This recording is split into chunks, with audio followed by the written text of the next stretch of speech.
Aujourd'hui, le cliché d'un moment suspendu, un geste de tendresse au cœur de la guerre.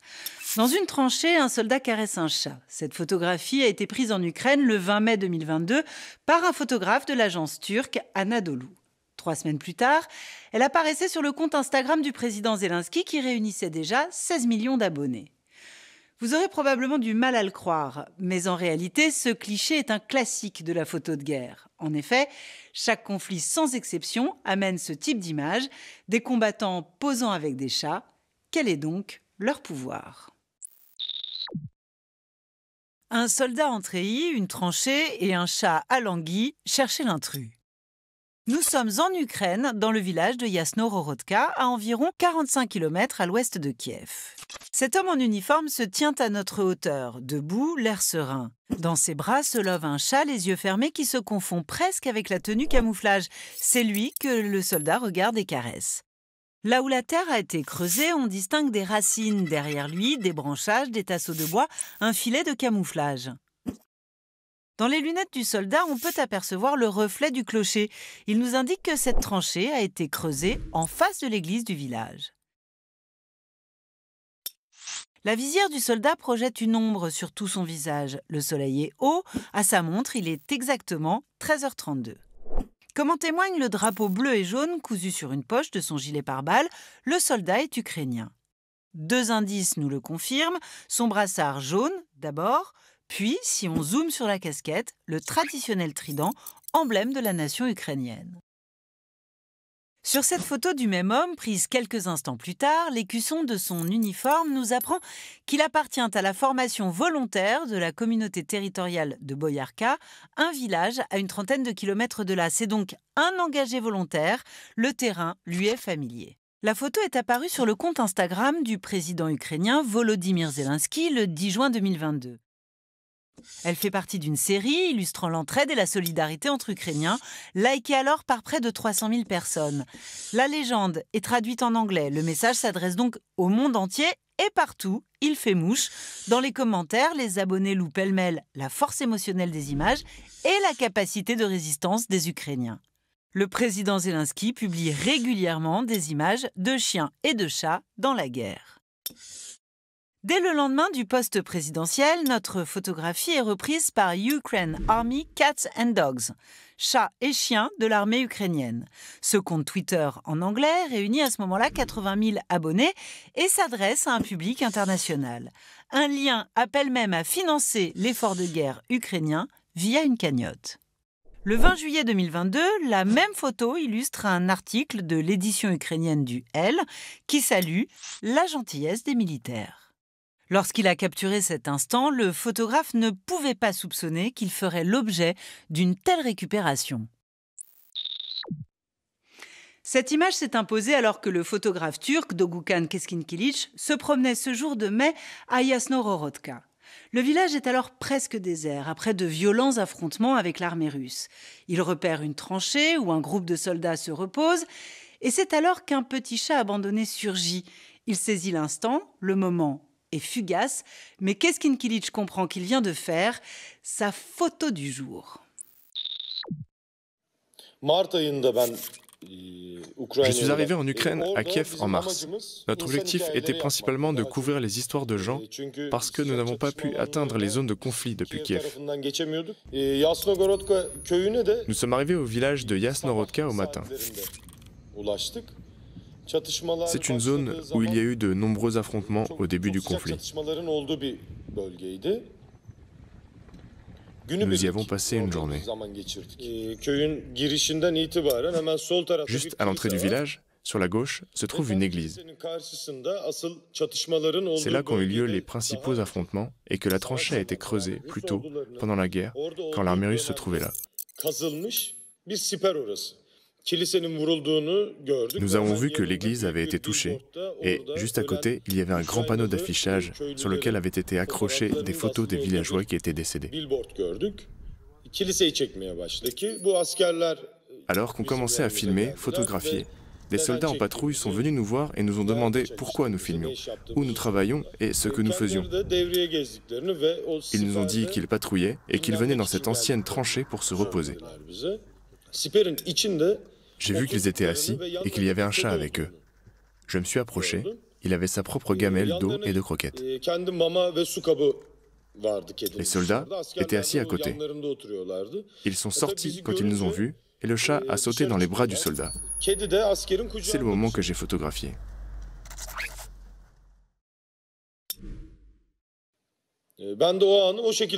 Quand je lui ai demandé si ça les gênait, ils ont répondu que ce n'était pas un problème pour eux et que je pouvais faire des photos. C'est ainsi que la photo a été prise. Juste après, il a reposé le chat sur le haut de la tranchée et il a recommencé à patrouiller. Honnêtement, je ne sais pas ce que cela signifie pour le soldat.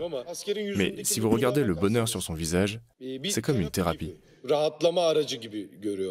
Selon moi, il le voit comme un moyen de détente, de soulagement.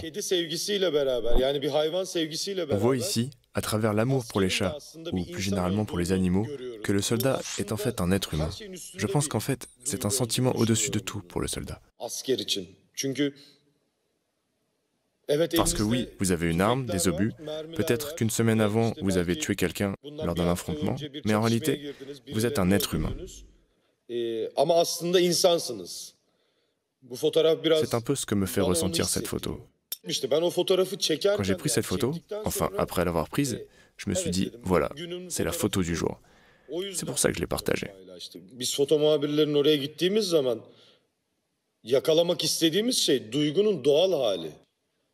Nous, photojournalistes, quand on va sur le terrain, ce qu'on cherche à saisir, c'est l'émotion naturelle, pour que la photo soit plus touchante.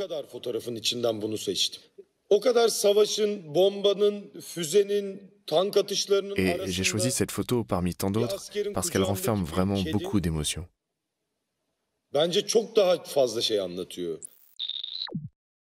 En humanisant le soldat, cette photo rend la guerre acceptable. Le chat en deviendrait presque un agent du patriotisme.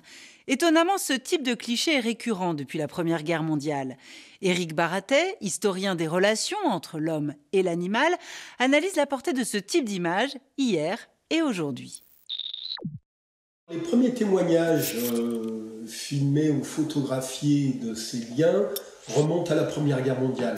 À la fois parce qu'évidemment, c'est la première guerre pour laquelle on a les moyens techniques de la photographie et du cinéma, mais aussi parce que en Occident, à l'époque, la place des animaux est en train de changer, notamment dans les villes. Le rôle des animaux de compagnie est de plus en plus important et ça va se traduire dans les tranchées, quels que soient les camps, quels que soient les côtés.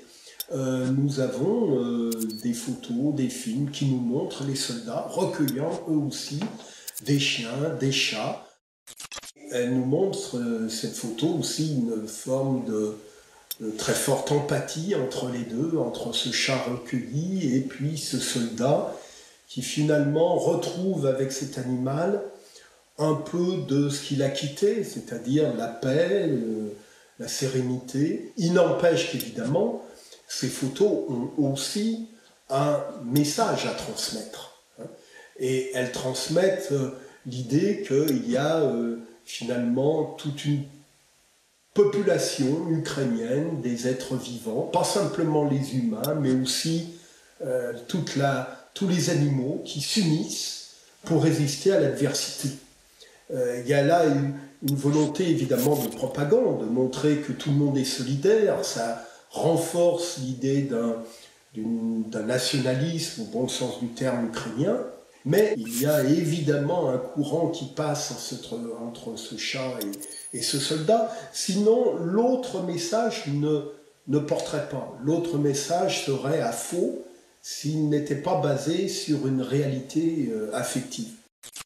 Que ces soldats se montrent et se veulent au secours des populations opprimées par la guerre, opprimées par l'adversaire, secours des populations humaines, mais secours aussi des populations animales, comme le montrent ces vidéos avec des soldats qui nourrissent des chats ou des chiens affamés, qui sont restés sur les lieux, qui se sont terrés.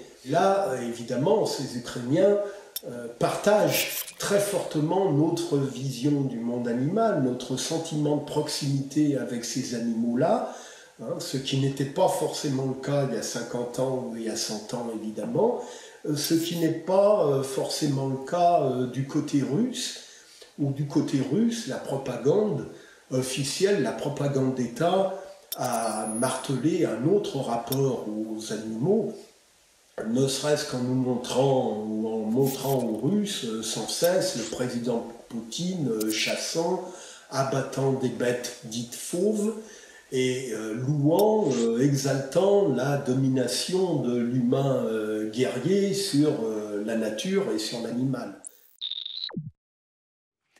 En misant sur la figure de l'animal familier, le pouvoir ukrainien oppose au virilisme dominateur de Poutine une image tendre à laquelle peuvent s'identifier les millions de propriétaires de chats qui vivent la guerre à distance et par image interposée.